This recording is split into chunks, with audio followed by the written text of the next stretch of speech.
Hi everyone, welcome back to my channel. If you're new here, my name is Imani and I love all things planner and self-care related. Be sure to subscribe so you don't miss new content. So today's video, I am going to flip through the month of May. This is we had the last full week of May ending today. So I just figured I would flip through some of my spreads, talk about how I am loving the A5, and then of course we'll do a plan with me. So stay tuned.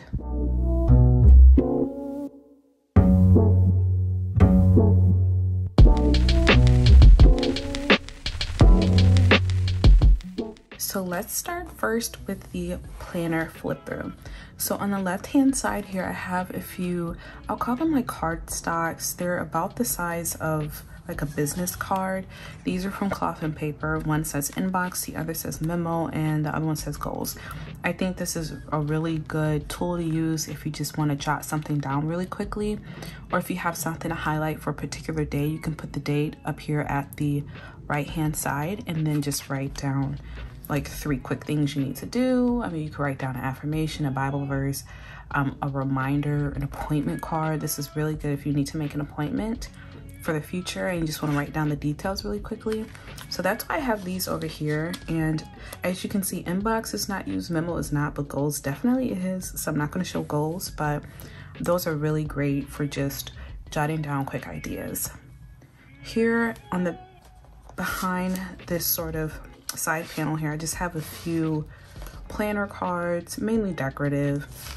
I don't really reference those often, but I like to have them there in case I just want to switch this up. So moving on from that, you'll see like 2 random sticky notes. These are all things that I want to buy for my trip to Los Angeles.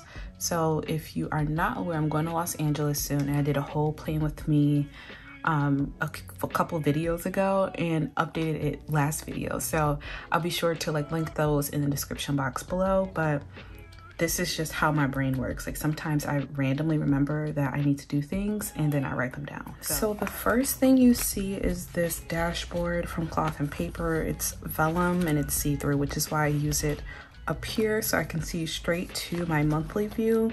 This is the monthly admin insert. As you can see, I messed up there. Forgot that it was a Monday start, but it still worked out pretty perfectly and it doesn't bother me that much. But this is the month of May, and I just wrote down like a few important dates, like the paydays and appointments that I had, what's coming up next. And then I have this page. So this is vellum from Rosie Paperterie, I believe it's pronounced, and this is a yearly overview. This should actually probably go first now that I think about it, but I have the monthly view first. Here is just a few ideas for May tasks that obviously I haven't really done all that great with updating this, but I have made progress on it. And I just like to stick this here because if I'm bored one day and I think, oh, what can I do? I can always refer back to here. It's not really good for keeping track and knowing, okay, I made this and made this progress and maybe I need to follow up, but it is just a really good way to jot down a few ideas and refer to when I need a quick reminder about the things that I want to accomplish during the month. So after this page is one of the early weekly overviews. So this is from Rosie Paperterie as well, and you can probably see why I really love this. Lots of lines, even though sometimes I can be a little weird with the grid layout. What I find helps me is to use a very fine pen, so like 0.38, nothing more than 0.4, and honestly I want to try going below 0.38 because that helps me a lot with writing smaller so that I can write in the boxes. So this was a week that I really did not do well with tracking habits and staying up to date with that, but I know I made progress on the to-dos.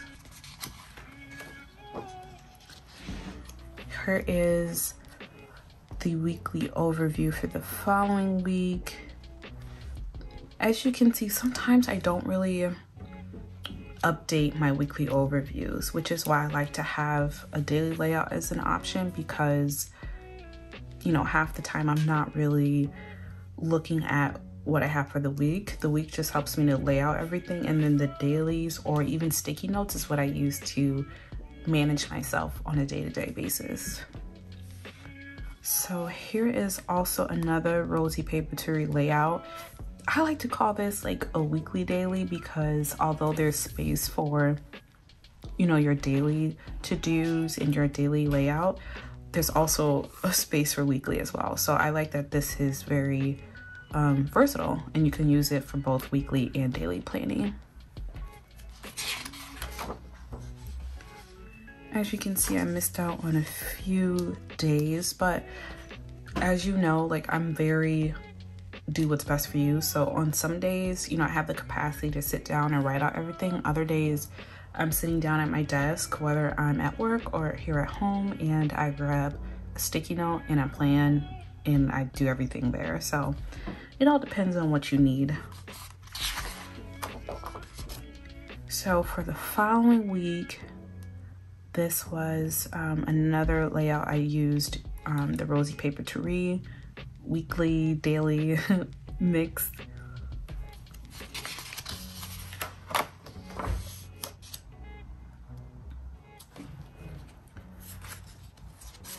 I'm starting to see a pattern with my planning as I flip through. It looks like I plan on the days that I am going into the office, which is really funny. So I think that makes sense though. If you know how I am, I like to use planning as a way to manage my anxiety. So just going into the office and being in such a stressful environment, I need ways to help me calm down and just stay level-headed, and planning is definitely the way to do that.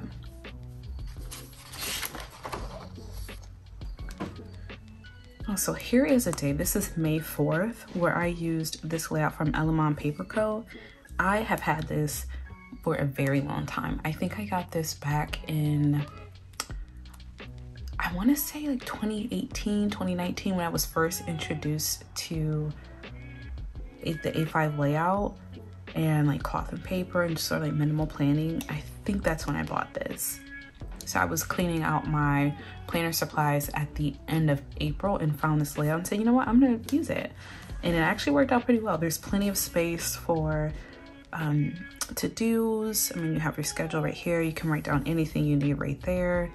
I'll have to see if the company still sells this layout. And if they do, I can link it below. Here is a daily layout from May 9th. Looks like I did update some things, forgot others. No surprise there. I really like this teardrop sticky note. That's really cute. Let's see. Next, I have one of the last weeks of May, which is this past week. Lots of appointments. As you can see, I have not updated this, but luckily we're still in the week, still a couple days left. I can update this and use it to know what I need to carry over into the next week. I made a lot of progress on a lot of these tasks, so happy to see that. This is probably one of my favorite layouts of May. I loved the colors that I used here. These are all mild liner, I believe the olive beige, and I can't remember this copper light color, but this is beige, that is olive, and that color is by far one of my favorite colors. So this is by far my favorite page of the layout in May. And looks like we've reached the end. So when I first showed and talked about my planner haul from Rosie Paperterie, I talked about how I didn't really know what I wanted to use as far as the layouts were concerned, and I was going to test them all out. By far, this weekly overview layout is one of my favorites. It's a really great way for me to just sit down and visualize my week, know what I have to do, know where I can use certain energy and where I can take extra steps to save my energy. So this is by far one of my favorite layouts that I purchased from them. So what I'm gonna do is plan the last few days of May, beginning of June on this weekly overview. Let's get started.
So this is it. This is my weekly layout for the week of May 30th through June 5th.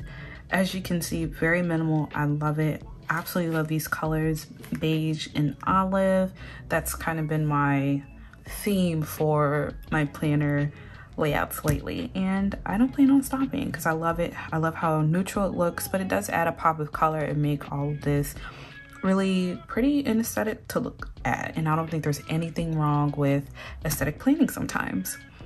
So if you have any questions about any of the materials that you've seen in the video, or if you want to know about planner companies, planner links, I got you. Just leave the comments and questions below. Thank you so much for watching. I'll talk to you next time.